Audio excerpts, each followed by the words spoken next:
А Кривичниот суд ја објави пресудата во предметот против поранешната председателка на Државната комисија за спречување корупција Татјана Димитровска, изрекувајќи единствена условна казна затвор од 1 година за кривичните дела, оддавање службена тајна и компјутерски фалсификат.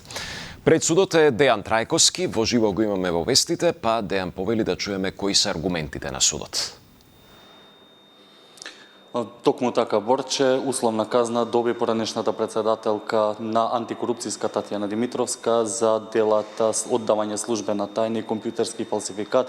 Судот како отежнителни околности ги наведе тоа што делата ги сторила како председателка на една институција која треба да биде една од најважните во земјава за борење против корупцијата, како и тоа дека ја компромитирала државната безбедност, а го изиграла и системот за да се стекне со сертификат од највисоко безбедносно ниво. Од обвинителството пак велат дека е добро тоа што е докажана вината и од тоа се задоволни, но дополнително ќе одлучуваат дали ќе обжалат ваквата одлука, бидејќи, како што кажа, очекувале ефективен затвор, па предлагам тука да ја слушнеме изјавата. По однос на видот и висината на казната, определена од страна на судот по однос на овие двајца обвинети, обвинителството ќе го почека писмениот отправок на пресудата и веднаш потоа ќе донесе одлука дали ќе поднесе жалба. По однос на ослободителниот дел, обвинителството не е задоволно. Во тој дел, обвинителството секако дека ќе поднесе жалба. Обвинителството смета дека апсолутно со презентираните докази докажа надвор од разумно сомневање дека обвинетата Билјана Петровска-Мантева го сторила кривичното дело оддавање службена тајна.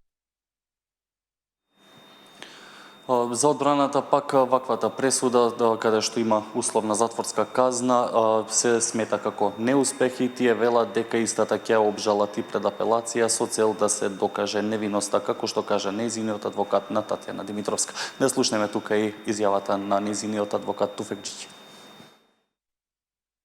Јас сметам дека не е остварено законско битие на кривичните дела кои се стават на товар и мислам дека оваа пресуда добива примеси дека е изнудена под притисок на јавноста, така да се надевам дека аргументите на одбраната внимателно ќе ги разгледа апелациониот суд и ќе донесе правилна и законита одлука.